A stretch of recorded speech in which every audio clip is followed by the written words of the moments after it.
Assalamualaikum warahmatullahi wabarakatuh. Salam sejahtera untuk kita semua.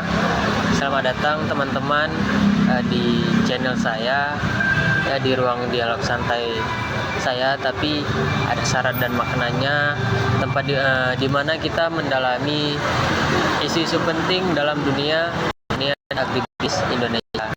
Nah, hari ini atau di malam ini kita akan menyelami tema yang sangat relevan dan krusial. Nah, ini advokasi modern dalam aktivis.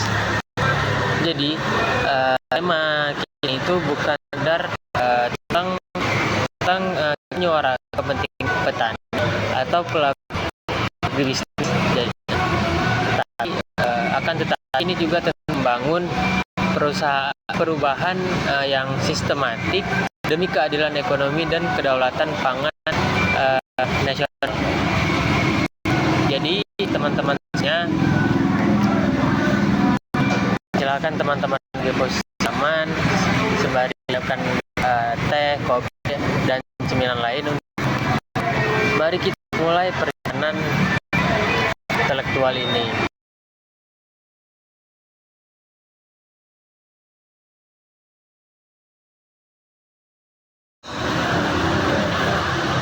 Jadi saya yakin di akhir video ini nanti kita semua akan memiliki perspektif baru tentang peran strategis advokasi dalam membentuk masa depan agribisnis Indonesia yang lebih adil dan berkelanjutan. Jadi teman-teman pendengar yang budiman, mari kita mulai bahasa kita itu dari pertanyaan yang mendasar. Apa sebenarnya yang membuat advokasi dalam agribisnis itu menjadi sangat penting? Nah, jawabannya itu ada pada kompleksitas dan kedalaman masalah yang dihadapi sektor pertanian kita saat ini. Nah, untuk pertanian sendiri itu bukan hanya soal menanam dan panen. Pertanian itu menyangkut kehidupan, menyangkut keberlanjutan alam, menyangkut struktur sosial pedesaan, dan tentunya juga itu menyangkut tentang ketahanan nasional.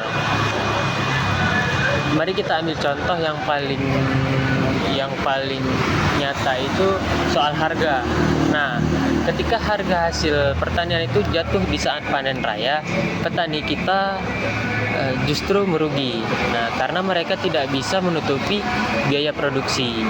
Sebaliknya, ketika harga naik di pasar, justru para konsumen itu mengeluh.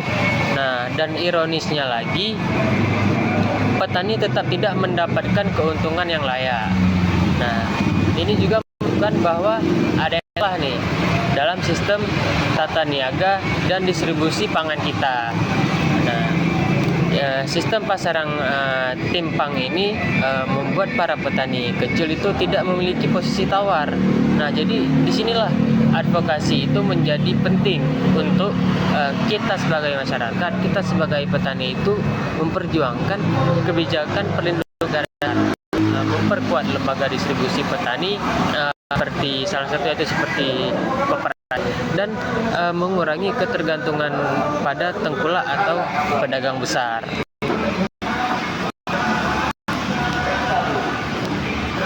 Nah, selanjutnya itu kebijakan impor juga menjadi isu yang sangat krusial. Nah, jadi banyak keputusan impor itu diambil tanpa menghitung waktu panen lokal kita nih. Nah, hasilnya apa? Hasilnya ketika para petani kita panen itu harganya jatuh karena pasar itu dibanjiri produk luar negeri yang lebih murah. Nah, padahal kualitas produk luar negeri sama kualitas produk lokal kita itu enggak jauh-jauh beda deh. Nah, jadi ini itu dia menunjukkan bahwa kebijakan pangan nasional kita ini belum berpihak kepada petani. Nah, jadi advokasi itu diperlukan agar pengambilan keputusan yang strategis dalam hal impor, dalam hal ekspor juga itu mempertimbangkan data produksi lokal, data musim tanam, dan data dinamika harga di lapangan. Jadi kita juga harus berbicara soal akses terhadap sarana produksi. Nah, jadi akses terhadap nggak hanya terhadap sarana produksi, tapi juga akses terhadap pupuk, benih yang unggul, alat dan mesin pertanian, serta kita juga harus berbicara tentang teknologi. Nah, yang adalah itu menjadi kunci untuk meningkatkan produktivitas di negeri kita. Nah, namun kenyataannya itu masih banyak petani kecil kita yang kesulitan mendapatkan pupuk bersubsidi. Nah, atau jika tersedia juga itu harganya mahal dan sangat tidak stabil. Tidak jarang juga distribusi pupuk itu masih ada yang dikuasai oleh pihak-pihak yang justru mempermainkan harga nih. Maka disinilah dia pentingnya peran advokasi itu untuk mendorong pengawasan distribusi subsidi, memperjuangkan akses yang merata dan adil, serta mendesak para pemerintah untuk lebih transparan nih dalam pelaksanaannya. Tak hanya itu juga, nah kita juga harus menghadapi tantangan dalam isu lingkungan. Nah, pertanian kita juga masih banyak yang bergantung pada bahan kimia sintetik. Nah, pestisida dan pupuk anorganik itu masih digunakan secara masif tanpa memperhatikan dampaknya terhadap tanah, air, dan terhadap kesehatan para manusia. Akibatnya apa? Akibatnya itu terjadi yang namanya degradasi lahan, pencemaran lingkungan, bahkan ada ancaman nih terhadap keanekaragaman hayati. Nah, jadi advokasi itu juga perlu untuk mendorong transisi menuju pertanian berkelanjutan. Melalui apa? Itu bisa melalui pelatihan organik dan konversi lahan, serta insentif bagi petani yang menerapkan pertanian ramah lingkungan. Nah, jadi salah satu isu yang sering luput dari perhatian kita itu adalah tentang akses informasi. Nah, jadi petani-petani yang ada di daerah yang bisa dibilang pelosok itu seringkali tidak mendapatkan informasi tepat waktu nih tentang harga pasar, tentang cuaca, atau tentang teknologi baru. Nah, jadi informasi ini tidak dikuasai oleh perantara atau hanya tersebar di kalangan yang terbatas.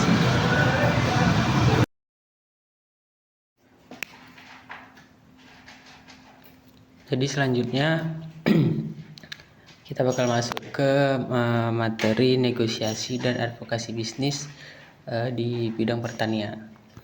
Nah, yang pertama itu yang perlu kita tahu itu dulu definisi dari negosiasi. Nah, definisi dari negosiasi itu proses komunikasi dua arah antara pihak-pihak yang memiliki kepentingan berbeda untuk mencapai sebuah kesepakatan yang saling menguntungkan. Nah, definisi dari advokasi itu ialah usaha terencana untuk memengaruhi kebijakan, peraturan atau praktik agar lebih berpihak pada kepentingan tertentu. Nah, misalnya petani atau pelaku usaha pertanian. Nah, jadi mengapa pentingnya di bidang pertanian? Nah, karena yang kita tahu itu banyak petani berhadapan dengan rantai pasok yang timpang tindih nih antara petani. Nah, sama yang memasok yang dibutuhkan oleh petani. Nah, yang kedua itu kebutuhan untuk memperjuangkan harga yang adil. Nah, yang ketiga perlindungan terhadap lingkungan dan keberlanjutan.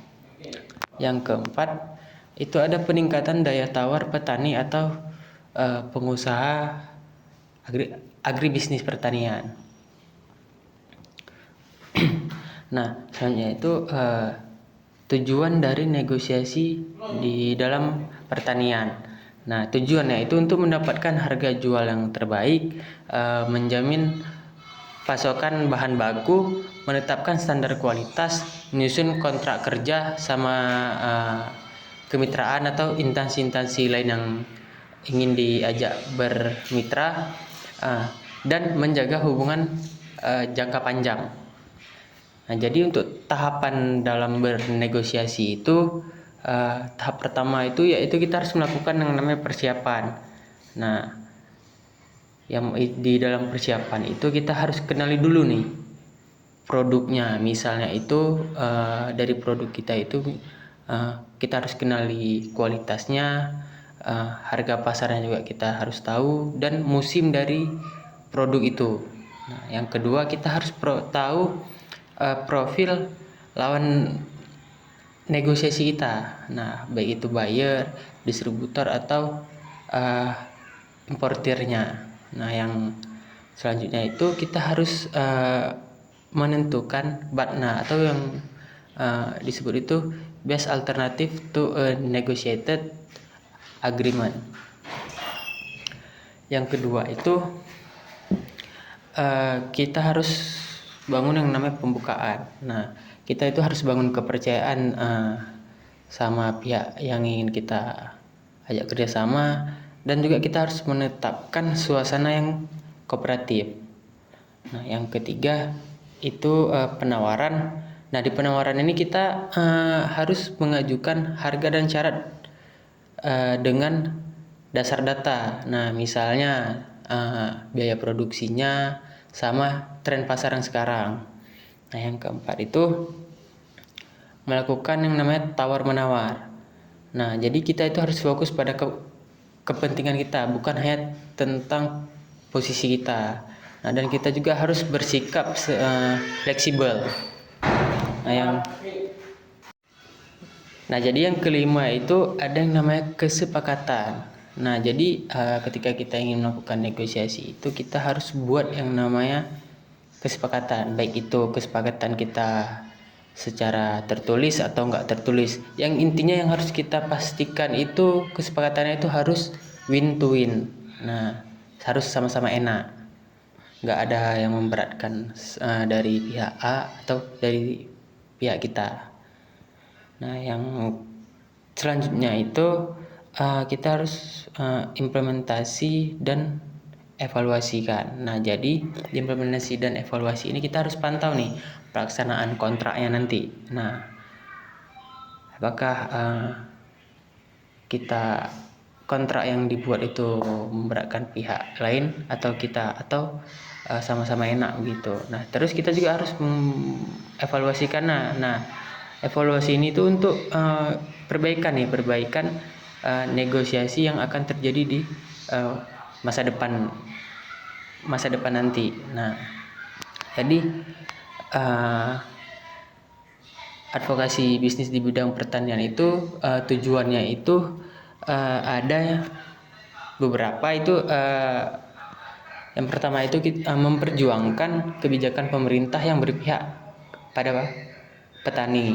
Nah, yang kedua itu mendukung regulasi harga minimum, mendorong program subsidi atau pelatihan, mengamankan akses lahan atau pupuk subsidi, dan menjaga keberlanjutan sumber daya alam.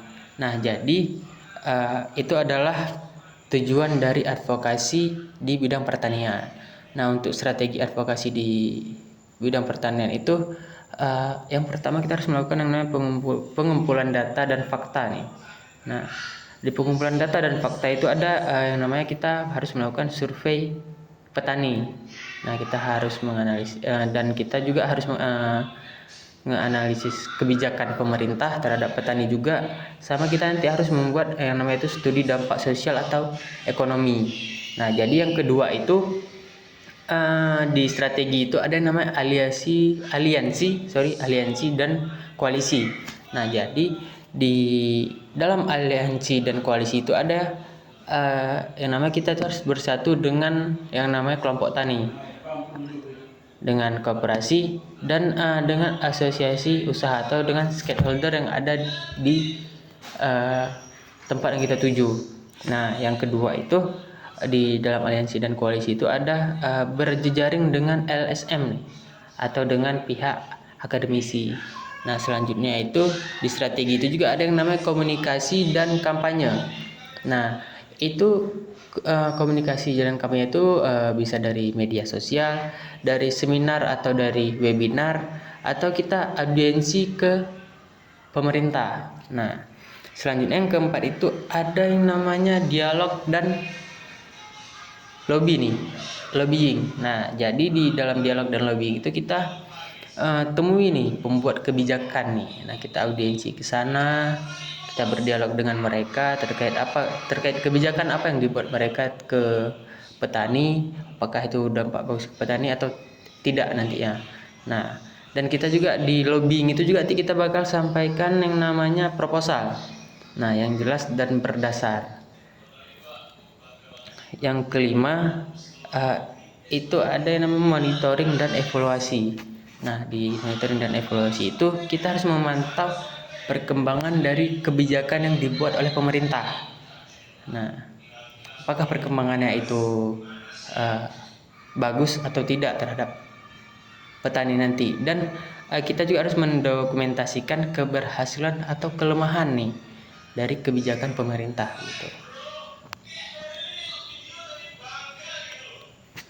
Nah, untuk contoh negosiasinya itu misalnya seorang petani cabai itu menegosiasikan kontrak pasokan ke supermarket. Nah, jadi di dalamnya itu petani cabai itu atau pihak supermarket itu harus menetapkan standar mutu cabai ini. Nah, untuk dibawa ke supermarket dan dijual ke masyarakat, ke konsumen. Nah, dan juga menyepakati harga yang menguntungkan kedua belah pihak, yang menguntungkan petani dan yang menguntungkan si supermarket tersebut. Nah, yang ketiga itu, yang terakhir itu harus memastikan yang namanya itu pembayaran tepat waktu, nggak ada istilah namanya nanti.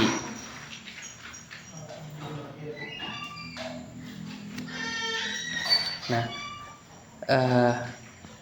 dan untuk contoh di advokasinya itu gabungan kelompok tani mendesak pemerintah daerah untuk yang namanya itu memberikan subsidi benih yang berkualitas.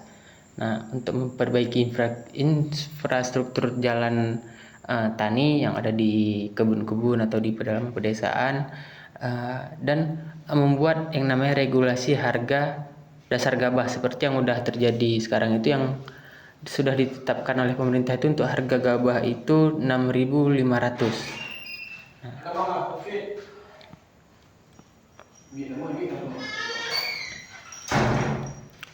Nah, jadi untuk isu-isu aktual di sektor pertanian di Indonesia itu ada beberapa yang dapat memicu negosiasi dan advokasi di sektor pertanian. Nah, yang pertama itu fluktuasi harga hasil pertanian. Nah, contohnya itu harga cabai, harga bawang atau beras itu bisa turun drastis saat panen raya dan melonjak saat pancik. Dan petani juga seringkali itu tidak punya posisi tawaran kuat nih dalam menentukan harga, karena petani itu sering gimana bilang ya, bisa dibilang itu kalah nih dari yang namanya agen. Nah, kadang agen tuh nggak mau nih mengambil harga cabai, harga bawang. Nah, sehingga harga yang ditetapkan oleh agen atau tengkulak itu nggak sesuai yang diinginkan sama petani. Nah, yang kedua itu ketergantungan pada impor. Nah, jadi di ketergantungan pada impor itu impor komoditasnya itu seperti bawang putih, kedelai atau jagung itu uh, sangat memengaruhi harga produk lokal. Nah, jadi itu juga dapat menurunkan daya saing petani lokal kita nantinya. Dan yang ketiga itu distribusi dan infrastruktur yang belum merata. Nah, ada yang banyak jalan tani yang rusak, akses petani ke pasar itu jauh, atau minimnya gudang penyimpanan. Nah, sehingga mempersulit petani untuk memasarkan hasil panen mereka. Yang keempat, perubahan iklim dan bencana. Nah, jadi di perubahan iklim dan bencana itu pola hujan, contohnya itu pola hujan yang tidak menentu, ada banjir juga, atau kekeringan yang semakin sering terjadi dan mengaruhi hasil pertanian. Nah, dan yang kedua itu ada negosiasi kontrak usaha tani. Kini itu dia sering memperhitungkan risiko dari cuaca. Nah, yang kelima, konversi lahan pertanian ke non pertanian. Nah, contohnya itu alih fungsi lahan ke perumahan atau ke industri, itu mengancam ketersediaan lahan sawah. Nah, itu juga terjadi banyak, mungkin yang di dekat-dekat kampus itu ada yang ada lahan sawahnya itu banyak yang dibangun yang namanya kos-kosan. Nah, sehingga yang awalnya itu lahan untuk pertanian menanam padi dialihkan fungsinya ke perumahan. Nah, yang keenam itu ketimpangan rantai pasok. Nah, selanjutnya itu ketimpangan rantai pasok. Contohnya itu tengkulak masih dominan sehingga petani sulit bernegosiasi langsung ke pembeli akhir, ke konsumen. Nah, selanjutnya itu kebijakan subsidi yang belum tepat sasaran. Nah, jadi pupuk subsidinya itu tidak selalu sampai ke petani kecil. Nah, masih ada yang banyak yang mungkin masih banyak yang ke petani-petani yang besar itu. Nah, dan selanjutnya juga itu membutuhkan advokasi agar penyaluran subsidi pupuk ini lebih transparan sehingga nggak ada yang namanya kecurangan. Selanjutnya ada lemahnya organisasi petani. Nah, banyak kelompok tani itu masih pasif dan kurang terlatih nih dalam bernegosiasi atau dalam melakukan advokasi ke pemerintahan. Nah, selanjutnya itu ada kurangnya edukasi bisnis dan digitalisasi. Nah, itu petani itu sering tidak memahami pemasaran online atau teknik bisnis modern sehingga sulit untuk memperluas pasar. Nah, jadi pentingnya itu edukasi bisnis dan digitalisasi agar para petani itu dapat memasarkan produk hasil pertaniannya itu secara online, secara teknik bisnis yang modern, atau secara online itu mungkin bisa dari aplikasi-aplikasi seperti Shopee, Tokopedia, dan yang lainnya. Nah, sehingga pemasaran online ini itu dapat membantu petani untuk menjual produknya itu langsung ke konsumen akhir. Nah, mungkin untuk materi terkait advokasi bisnis di bidang pertanian itu segini yang bisa saya sampaikan. Selanjutnya kita bakal masuk ke materi analisis bisnis. Nah, analisis bisnis itu adalah analisis bisnis itu adalah suatu proses dan strategi yang diterapkan dengan tujuan untuk melakukan yang namanya evaluasi dan pengelolaan yang lebih baik terhadap suatu usaha atau suatu bisnis. Nah, selain itu dengan analisis bisnis ini suatu perusahaan atau usaha itu dapat menentukan solusi atas tantangan yang dihadapi.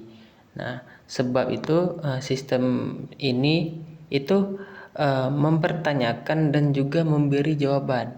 Seperti apakah yang dilakukan oleh suatu perusahaan ini dan mengapa hal tersebut perlu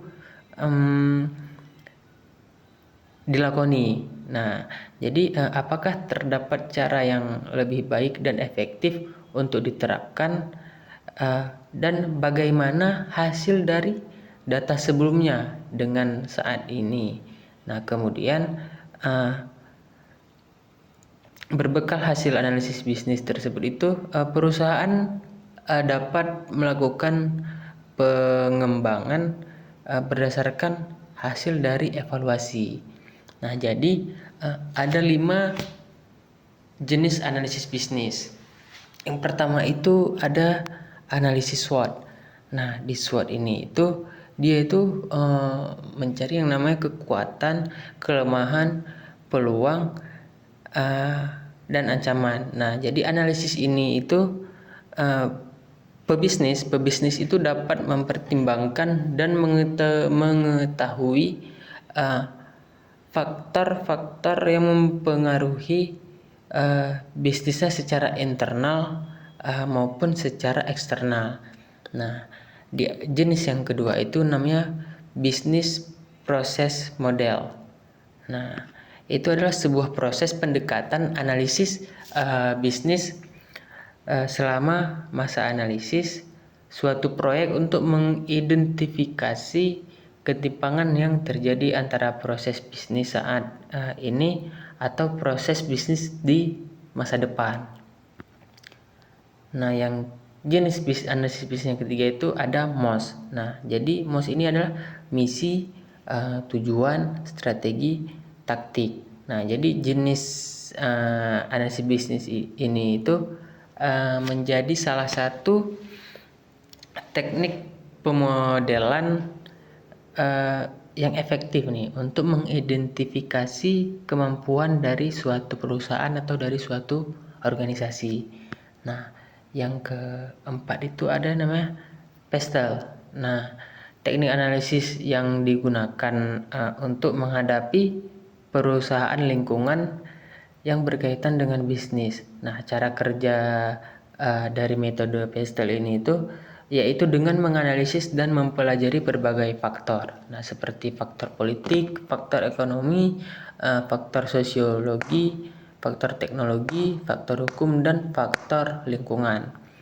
Nah, yang kelima itu yang terakhir ada namanya jenis analisis bisnis CAT-WOW.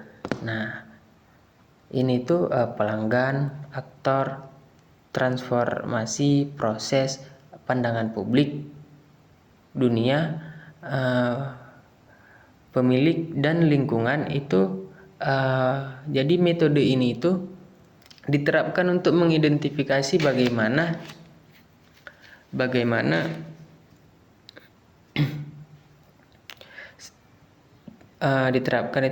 setiap pilihan, tindakan, dan keputusan itu dapat berpengaruh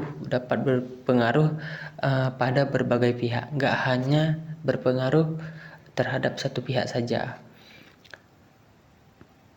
Nah, selanjutnya kita masuk ke penggerak bisnis. Nah, apa sih penggerak bisnis itu? Penggerak bisnis itu adalah masukan dan aktivitas utama yang mendorong hasil operasional dan keuangan dari suatu bisnis. Nah, contoh umumnya itu dari pendorong bisnis adalah tenaga penjualan. Nah, jumlah toko, lalu lintas situs web, jumlah dan harga produk yang dijual, unit produksi, dan yang lainnya. Nah, Jadi untuk membuat pilihan internal mengenai strategi bisnis atau membangun model keuangan untuk menilai perusahaan, itu penting untuk mendapatkan pemahaman yang kuat tentang pendorong utama bisnis. Selanjutnya melaporkan penggerak bisnis. Nah, jadi bagi profesional manapun yang bekerja di bidang perencanaan dan analisis keuangan atau disingkat FP&A, sebagian besar itu pekerjaannya itu adalah melaporkan pendorong bisnis utama dengan bagan grafik dan tabel. Nah, setelah data-data itu semua dikumpulkan, tugas dari analisis keuangan itu adalah menyajikan dengan cara yang mudah dipahami. Nah, metode yang populer itu adalah dengan membuat dashboard. Nah, yang merangkum metrik utama dan membantu para eksekutif dan pengambil keputusan utama itu memvisualisasikan apa yang terjadi di dalam bisnis. Nah, selanjutnya itu proses bisnis. Apa sih proses bisnis itu? Nah, jadi proses bisnis itu pengertian itu adalah serangkaian tugas atau aktivitas bisnis yang dijalankan secara terstruktur, secara terorganisir, dan saling berkaitan untuk mencapai tujuan suatu perusahaan. Nah, aktivitas yang dilakukan tentu akan berkaitan dengan pembuatan atau pengembangan produk bisnis. Dalam serangkaian proses bisnis ini, sejumlah peran dan posisi itu memiliki tugas yang berbeda-beda, namun tetap untuk mencapai tujuan bersama. Nah, tahapan proses bisnis juga akan terjadi secara berulang-ulang dan akan dioptimalkan seiring waktu sesuai dengan standar. Nah, jadi fungsi proses dari bisnis itu untuk membantu manajer atau pihak SDM perusahaan mengidentifikasi permasalahan dan menentukan solusinya selama berjalannya proses bisnis. Nah, dan untuk menjadi indikator penting bagi konsumen untuk mengetahui kapan proses bisnis akan dimulai dan diakhiri atau berkelanjutan.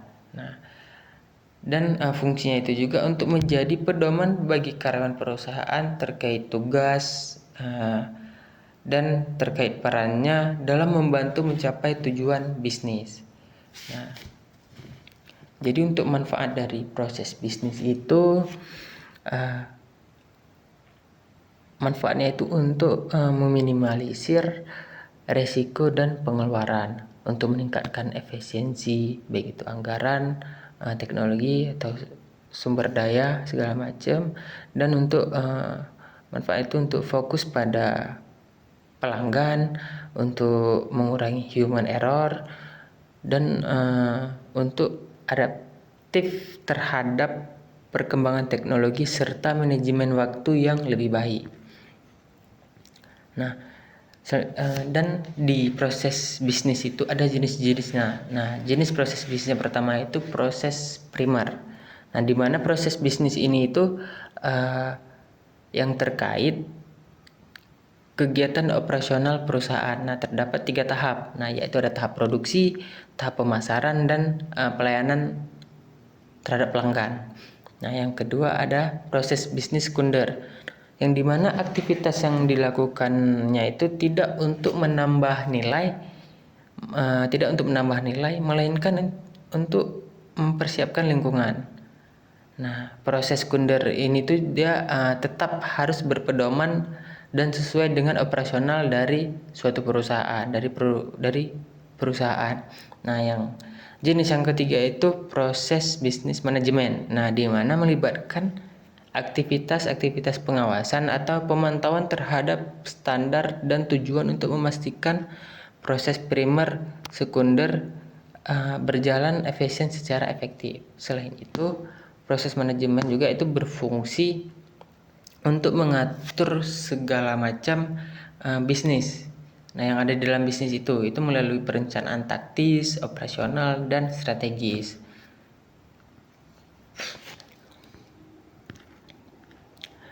Nah, di dalam proses bisnis itu ada yang namanya analisis kegiatan.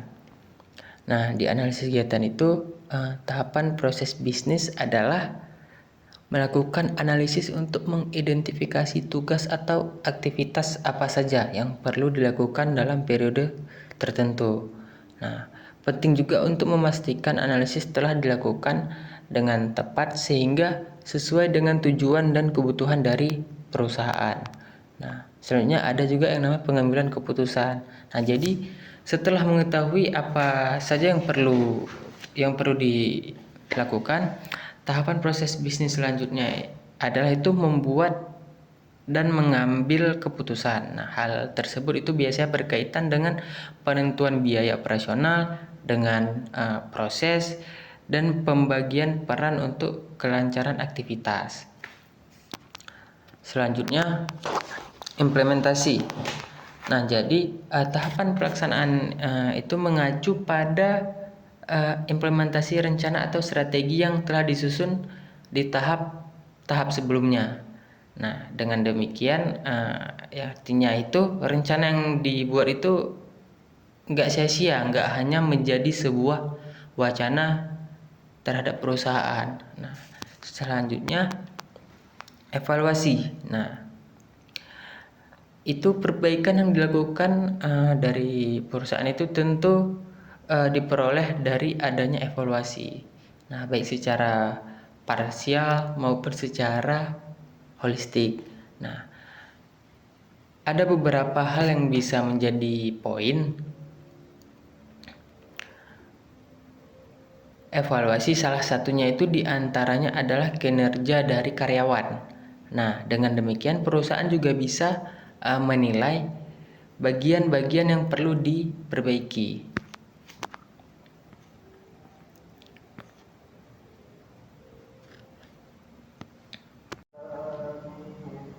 Jadi selanjutnya kita akan membahas manajemen krisis dalam advokasi agribisnis. Nah, apa sih sebenarnya manajemen krisis dalam konteks advokasi? Nah, jadi manajemen krisis dalam konteks advokasi itu adalah serangkaian proses tindakan yang terencana untuk mempersiapkan, untuk merespon, dan pulih dari peristiwa yang tak terduga yang dapat merugikan tujuan dari advokasi. Nah, kredibilitas organisasi atau kelompok yang diwakili. Nah, jadi tujuannya itu adalah untuk meminimalkan dampak negatif dan jika mungkin dapat mengubah krisis menjadi peluang. Nah, jadi contoh krisis dalam advokasi agribisnis itu yang pertama berita hoaks, harga pangan. Nah, misalnya tersebarnya informasi palsu tentang kenaikan drastis harga beras yang memicu kepanikan konsumen. Nah, dan destabilisasi pasar. Nah, bagi kelompok advokasi petani itu bisa menjadi krisis karena dapat memicu kebijakan kontrol harga yang merugikan petani atau menyudutkan petani sebagai penyebab kenaikan harga. Nah, yang kedua itu ada kebijakan dadakan larangan ekspor atau impor. Nah, jadi pemerintah itu secara tiba-tiba mengeluarkan kebijakan larangan ekspor komoditas tertentu, itu misalnya minyak goreng atau batu bara, atau larangan impor produk pertanian. Nah, jadi ini tuh bisa menjadi krisis besar bagi asosiasi pengusaha agribisnis atau eksportir karena langsung mengancam keberlangsungan usaha dan rantai pasok. Nah, jadi strategi untuk menghadapi penolakan, ancaman atau misinformasi itu yang pertama itu adalah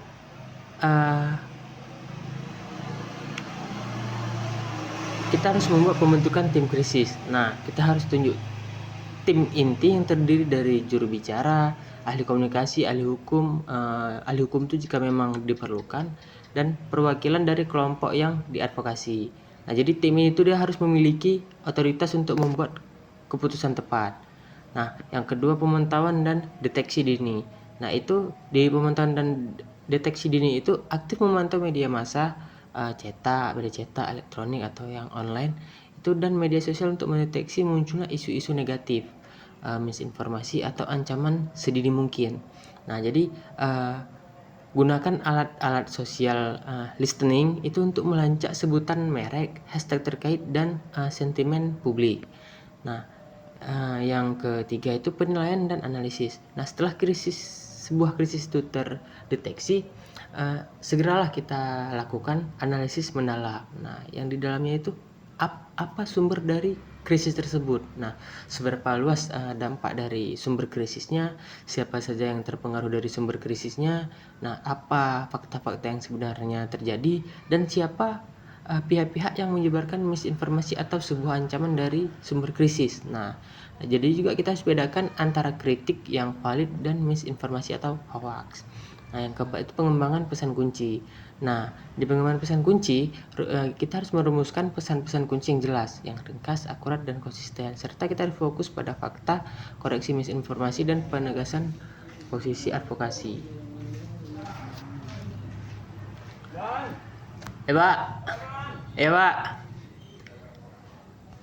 Nah, selanjutnya respon cepat dan tepat. Nah, di respon cepat dan tepat itu kita jangan menunda respon.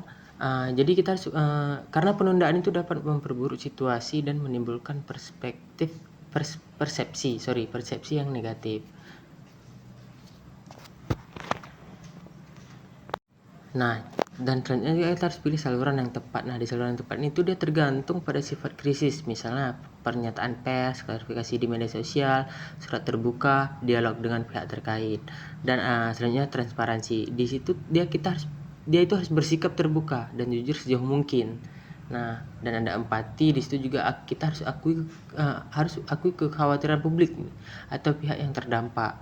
Nah, selanjutnya itu kita ke melawan misinformasi dan hoax. Nah, di sini tuh ada fakta dan bukti. Nah, fakta dan bukti itu ialah sajikan data dan bukti konkret untuk membantah misinformasi. Yang kedua, klarifikasi. Nah, kita lakukan klarifikasi publik secara tegas melalui media dan platform digital. Nah, selanjutnya edukasi publik. Nah, edukasi publik itu dia tuh jika perlu kita luncurkan kampanye edukasi untuk meningkatkan literasi media dan kritis masyarakat terhadap informasi yang diterima. Nah, selanjutnya evaluasi dan pembelajaran. Nah, di sini itu setelah krisis itu mereda, kita harus lakukan yang namanya evaluasi menyeluruh tentang bagaimana krisis diganti. Nah, dan juga kita identifikasi pelajaran yang bisa diambil untuk meningkatkan kesiapsiagaan di masa yang akan datang. Nah, selanjutnya kita perbarui nih rencana manajemen krisis jika itu memang diperlukan. Nah, terus kita masuk ke teknik pembuat pernyataan resmi dan klarifikasi di media sosial. Nah, jadi selanjutnya kita akan membahas manajemen krisis dalam advokasi agribisnis. Nah, apa sih sebenarnya manajemen krisis dalam konteks advokasi? Nah, jadi manajemen krisis dalam konteks advokasi itu adalah serangkaian proses tindakan yang terencana untuk mempersiapkan, untuk merespon, dan pulih dari peristiwa yang tak terduga yang dapat merugikan tujuan dari advokasi. Nah, kredibilitas organisasi atau kelompok yang diwakili. Nah, jadi tujuannya itu adalah untuk meminimalkan dampak negatif dan jika mungkin dapat mengubah krisis menjadi peluang. Nah, jadi contoh krisis dalam advokasi agribisnis itu yang pertama berita hoax, harga pangan. Nah, misalnya tersebarnya informasi palsu tentang kenaikan drastis harga beras yang memicu kepanikan konsumen. Nah, dan destabilisasi pasar. Nah, bagi kelompok advokasi petani itu bisa menjadi krisis karena dapat memicu kebijakan kontrol harga yang merugikan petani atau menyudutkan petani sebagai penyebab kenaikan harga. Nah, yang kedua itu ada kebijakan dadakan larangan ekspor atau impor. Nah, jadi pemerintah itu secara tiba-tiba mengeluarkan kebijakan larangan ekspor komoditas tertentu, itu misalnya minyak goreng atau batu bara, atau larangan impor produk pertanian. Nah, jadi ini tuh bisa menjadi krisis besar bagi asosiasi pengusaha agribisnis atau eksportir karena langsung mengancam keberlangsungan usaha dan rantai pasok. Nah, jadi strategi untuk menghadapi penolakan, ancaman atau misinformasi itu yang pertama itu adalah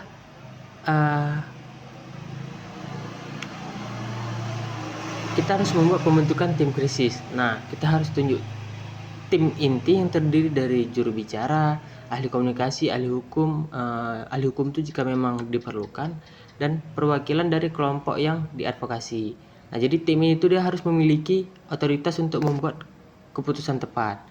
Nah, yang kedua pemantauan dan deteksi dini.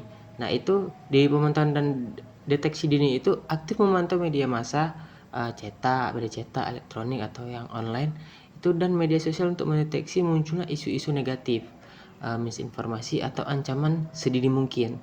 Nah, jadi gunakan alat-alat sosial listening itu untuk melacak sebutan merek, hashtag terkait, dan sentimen publik. Nah, yang ketiga itu penilaian dan analisis. Nah, setelah sebuah krisis itu terdeteksi, segeralah kita lakukan analisis mendalam. Nah, yang di dalamnya itu apa sumber dari krisis tersebut. Nah, seberapa luas dampak dari sumber krisisnya, siapa saja yang terpengaruh dari sumber krisisnya, nah apa fakta-fakta yang sebenarnya terjadi, dan siapa pihak-pihak yang menyebarkan misinformasi atau sebuah ancaman dari sumber krisis. Nah, jadi juga kita harus bedakan antara kritik yang valid dan misinformasi atau hoax. Nah, yang keempat itu pengembangan pesan kunci. Nah, di pengembangan pesan kunci kita harus merumuskan pesan-pesan kunci yang jelas, yang ringkas, akurat, dan konsisten, serta kita harus fokus pada fakta, koreksi misinformasi, dan penegasan posisi advokasi. Pak. Nah, selanjutnya respon cepat dan tepat. Nah, di respon cepat dan tepat itu kita jangan menunda respon. Jadi kita harus karena penundaan itu dapat memperburuk situasi dan menimbulkan persepsi yang negatif.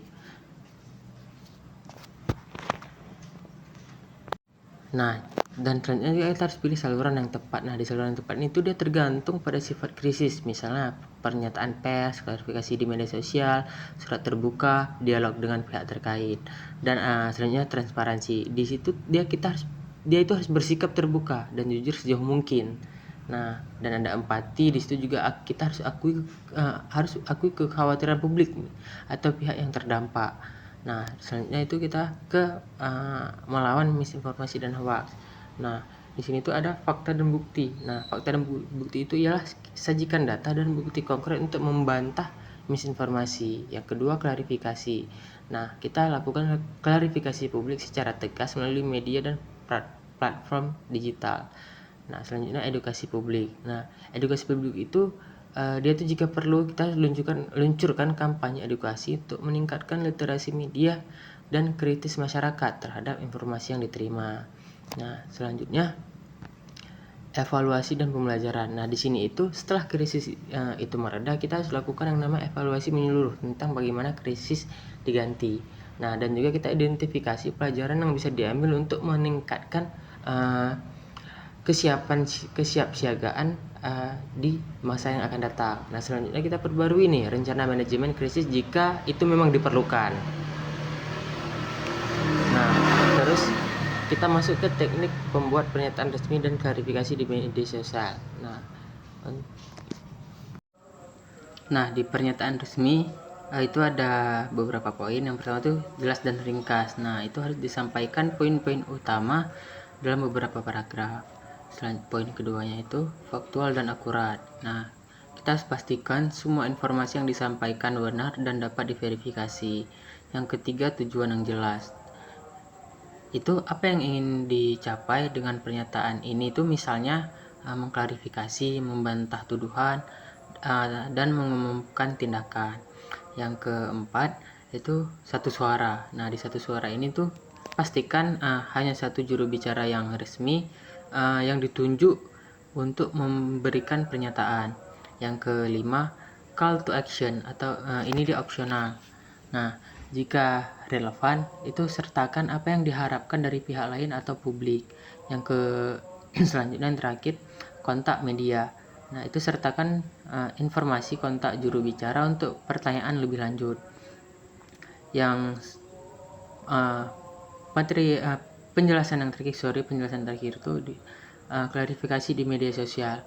Nah, di itu ada beberapa poin. Yang pertama, cepat dan responsif. Nah, itu waktu sangat krusial dia. Nah, di media sosial. Yang poin kedua, gunakan bahasa yang tepat. Gunakan bahasa yang sesuai dengan platform dan audiens kita nih. Nah, akan tetapi harus tetap profesional. Yang ketiga, ringkas to the point. Nah, jadi pengguna media sosial itu memiliki rentang perhatian yang sangat pendek. Mungkin itu yang dapat saya sampaikan mengenai materi manajemen krisis dalam advokasi agribisnis. Nah, selanjutnya kita akan membahas mengenai komunikasi dan penyampaian pesan advokasi yang efektif dalam agribisnis. Nah, jadi teknik komunikasi persuasif dalam advokasi.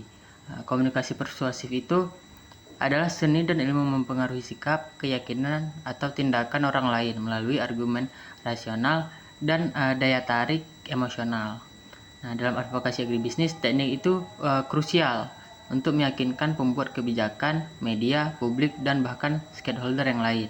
Nah, prinsip-prinsip persuasinya itu yang pertama, reciprocity atau timbal balik. Nah, orang cenderung membalas budi dalam advokasi. Ini bisa berarti memberikan informasi berharga atau bantuan teknis kepada pembuat kebijakan dengan harapan mereka itu akan lebih terbuka terhadap usulan kita. Yang kedua, komitmen on konsistensi atau komitmen dan konsistensi. Nah, orang ingin konsisten dengan apa yang telah mereka katakan atau lakukan sebelumnya.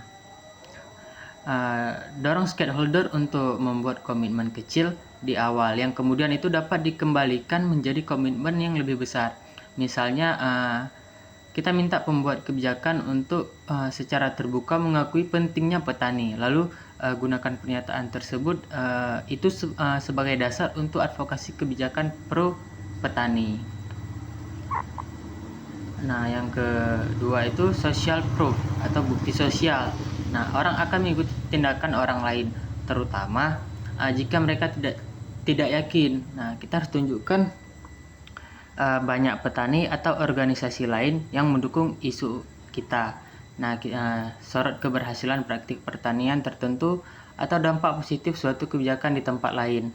Yang ketiga, authority atau otoritas. Nah, orang cenderung mengikuti saran dari figur otoritas. Nah, jadi gunakan data untuk lembaga penelitian terkemuka, kutip pendapat ahli pertanian, atau libatkan tokoh masyarakat yang dihormati dalam kampanye advokasi. Nah, yang kelima, liking atau suka. Nah, jadi orang lebih mudah dibujuk oleh orang yang mereka sukai. Nah, itu sangat penting. Nah, jadi kita harus bangun hubungan baik dalam target advokasi. Kita harus tampilkan kredibilitas dan berkomunikasi dengan cara yang ramah dan dapat dipercaya. Yang terakhir itu scarcity atau kelangkaan. Nah, jadi orang menilai lebih tinggi sesuatu yang langka atau yang terbatas. Nah, jadi harus tekankan urgensi isu agribisnis. Itu misalnya jika tidak ada tindakan sekarang, lahan produktif akan hilang selamanya, atau generasi petani muda akan meninggalkan sektor pertanian. Nah, untuk menyusun pesan yang efektif itu ada yang namanya relevansi. Nah, jadi itu di relevansi itu pesan harus relevan dengan kepentingan dan nilai-nilai audiens target. Bagi pembuat kebijakan, fokus pada dampak ekonomi atau stabilitas sosial. bagi konsumen itu fokus pada keamanan pangan atau keberlanjutan lingkungan. Selanjutnya jelas dan ringkas. Jadi kita harus hindari jargon yang teknis. Nah, kita harus sampaikan pesan utama dengan kalimat yang mudah dipahami dan diingat. Nah, yang selanjutnya berbasis solusi. Jadi di berbasis solusi ini jangan hanya menyajikan masalah, tetapi juga kita harus tawarkan solusi konkret dan realistis. Misalnya itu bukan hanya harga pupuk yang mahal, tapi pemerintah perlu mengimplementasikan skema subsidi pupuk yang lebih tepat sasaran dan transparan. Selanjutnya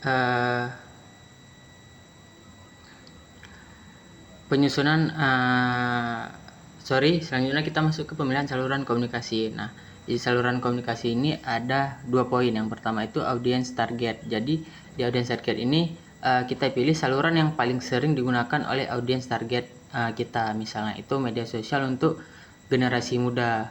Nah, itu ada TikTok, Instagram atau yang lain-lain. Nah, jadi harus ada dari Zoom atau apalah. Jadi kita buat pertemuan tatap muka untuk membuat sebuah kebijakan. Nah, atau radio lokal untuk petani di pedesaan. Yang kedua, sifat pesan. Itu pesan kompleks yang mungkin membutuhkan laporan atau presentasi. Nah, sementara pesan singkat dan mendesak itu cocok untuk media sosial atau siaran pers. Nah, jadi selanjutnya selanjutnya kita ke storytelling berbasis data agribisnis. Nah, storytelling itu adalah alat yang sangat ampuh dalam advokasi karena mampu menghubungkan data dengan pengalaman manusia, menjadikannya lebih mudah dipahami, diingat dan direspon secara emosional. Nah, ketika digabungkan dengan data, storytelling itu menjadi sangat persuasif. Nah, jadi mengapa storytelling berbasis data efektif? Nah, itu mengapa storytelling berbasis data efektif? Ada humanisasi isu. Nah, jadi data saja itu bisa terasa dingin dengan abstrak. Nah, cerita memberikan wajah manusia pada statistik menunjukkan dampak nyata dari masalah atau solusi pada individu atau komunitas. Nah, meningkatkan daya ingat. Otak manusia itu lebih mudah mengingat narasi daripada sekumpulan fakta dan angka. Nah, membangun empati. Jadi sebuah cerita itu dapat membangkitkan emosi dan empati. Nah, mendorong audiens itu untuk peduli dan bertindak. Nah, selanjutnya kita masuk ke contoh penerapannya dalam agribisnis. Nah, itu yang pertama tuh membuat video dokumenter pendek. Nah, itu mengisahkan perjuangan seorang petani kopi di pedalaman yang kesulitan menjual produknya karena infrastruktur yang buruk, diselingi dengan data tentang minimnya akses jalan di daerah 3T. Ada infografis interaktif. Nah, jadi itu cerita tentang bagaimana satu desa beralih ke pertanian berkelanjutan dengan data yang menunjukkan peningkatan pendapatan petani dan pengurangan jejak karbon. Jadi itu penyampaian saya itu mengenai materi komunikasi dan penyampaian pesan advokasi yang efektif dalam agribisnis. Nah, teman-teman, jadi kita sudah sampai di penghujung pemaparan materi negosiasi dan advokasi bisnis. Nah, mungkin sudah beberapa menit lah kita sama-sama mendengar yang saya sampaikan. Jadi yang pertama itu kita penting untuk kita itu sadari bahwa advokasi itu tidak harus selalu dalam berbentuk aksi besar. Nah, jadi advokasi itu bisa dimulai dari hal-hal kecil, misalnya itu menyebarkan informasi yang benar di media sosial, berdialog dengan tetangga tentang pentingnya keadilan agraria atau pertanian, atau membantu kelompok tani setempat memahami kebijakan pertanian terbaru. Nah, yang kedua kita juga bisa memperkuat literasi kita mengenai advokasi di lingkungan kita. Nah, kita ajarkan juga kepada generasi muda bahwa suara mereka penting. Nah, bahwa masa depan pertanian Indonesia ini ada di tangan mereka. Nah, kita bisa mendorong pelatihan-pelatihan advokasi di sekolah, di universitas, dan komunitas-komunitas lokal. Nah, juga penting untuk dari generasi muda juga untuk terus belajar dan memperbarui pengetahuan. Nah, karena apa? Karena dunia itu terus menerus berubah. Nah, jadi tantangan pertanian pun terus berkembang dari krisis iklim, alih fungsi lahan, ketimpangan distribusi, hingga monopoli pasar. Maka dari itu kita perlu tetap adaptif, inovatif, dan berpikiran terbuka. Nah, jadi teman-teman, advokasi adalah tentang sebuah harapan. It's a hope. Nah, jadi harapan bahwa kita bisa menciptakan sistem pertanian yang adil, berkelanjutan, dan berpihak kepada petani serta masyarakat kecil. Nah, harapan bahwa negara hadir untuk rakyatnya, bukan hanya untuk kepentingan korporasi besar. Harapan bahwa kita semua bisa menjadi bagian dari perubahan. Begitulah kira-kira teman-teman. Jadi sebelum saya tutup, izinkan saya menyampaikan satu kutipan dari Paulo Freire. Nah, jadi itu seorang pendidik dan aktivis asal Brazil. Nah, advocacy is not a natural act. To advocate is to take a position, and to take a position is to believe in the possibility of transformation. Nah, mungkin sekian dari yang dapat saya paparkan mengenai materi negosiasi advokasi bisnis. Terima kasih teman-teman sudah mau mendengarkan sampai akhir. Jangan lupa share video ini juga ke teman-teman atau kerabat-kerabat teman-teman sekalian. Mari kita terus menyuarakan yang benar, mendampingi yang lemah, dan membela yang tertindas. Nah, sampai jumpa di video-video berikutnya. Saya akhiri. Wassalamualaikum warahmatullahi wabarakatuh.